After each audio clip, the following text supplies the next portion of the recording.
القراصنة والمركب اللي في البحر تعرض لمحاولة اختطاف. الفكرة كلها جت ازاي؟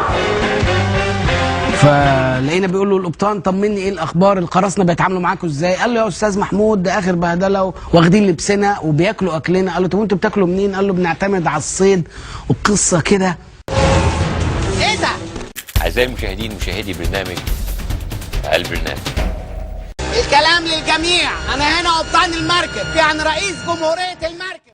إنني لم أكن يوما طالب سلطة أو جاه، لازم تبقى تحت ايدي قاعد جنبي حتى يتم تسليم السلطة والمسؤولية لمن يختاره الناخبون، فاجتمعت الجمعية العامة مرة أخرى في انتخابات حرة ونزيهة.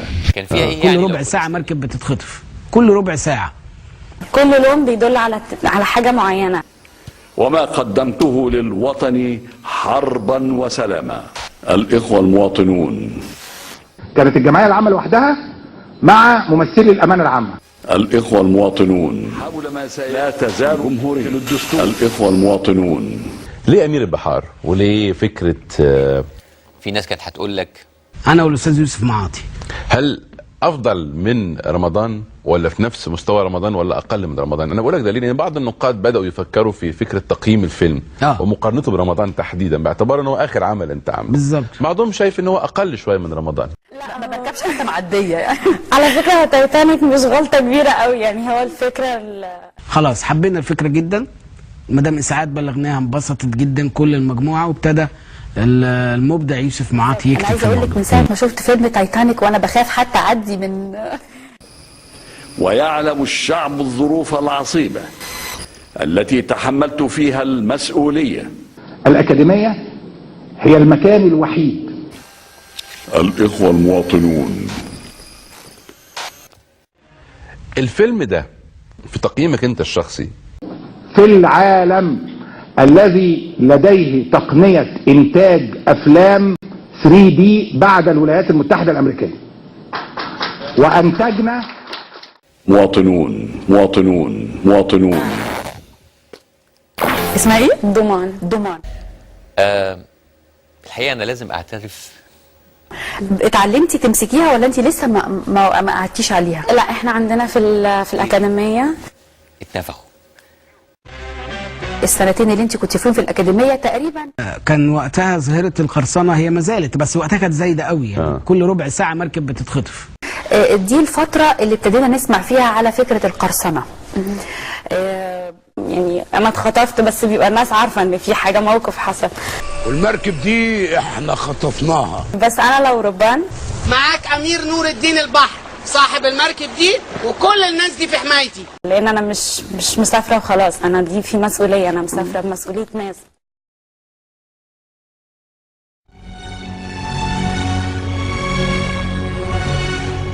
ودلوعه امه و دكتور محمد فرغلي، كل الناس في الاكاديمي بجد بتحاول تطلع الطلبه لفوق.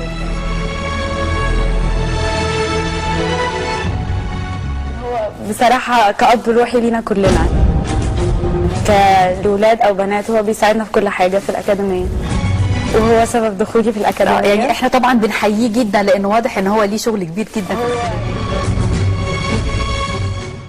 وهو كرمني في اليوم ده.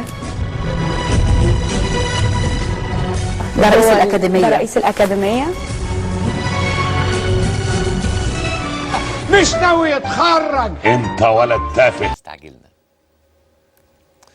كان فيها ايه لو كنا كنت استنينا؟ على قد ما بقدر، احنا ما كانش في وقت ان احنا مثلا نقلق، احنا كنا كان ممكن يحصل حاجه للناس اللي نزلت، يتقال عليهم مثلا ان هم محرضين مندسين بلطجيه.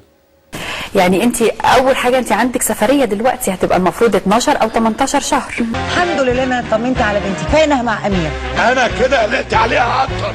ده حمار. ليه عدم الثقه؟ ولا تتكلموا في أي حاجة.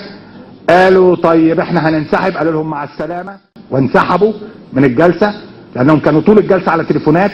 الدليل ان احنا اسأنا الظن بالرئيس ان احنا ما شفناش ان خطاباته المره دي غير كل مره.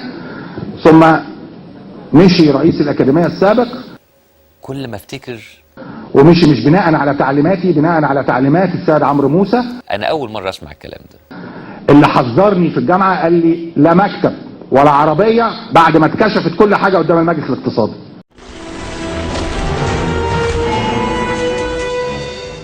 ورفضوا تدخل الامانه العامه، قالوا لهم انتم مراقبين. حاجات بنسمعها لاول مره. فعايزين اولا حاجه مختلفه تماما، موضوع مختلف وجديد.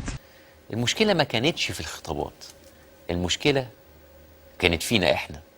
طب الشخصيه تبقى ايه؟ فالشخصيه يعني مثلا ده بقاله 12 سنة في الأكاديمية، يبقى حد مختلف تماما، مش ناوي يتخرج. انت ولد تافه.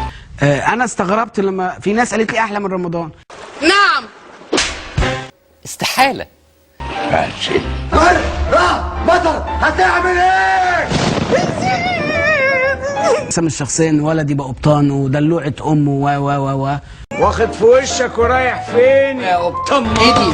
اسكندريه. ايه؟ اسكندريه. اسكندريه؟ والله. ثم فوجئوا بعد ذلك بانهم مضطرين يروحوا اسكندريه.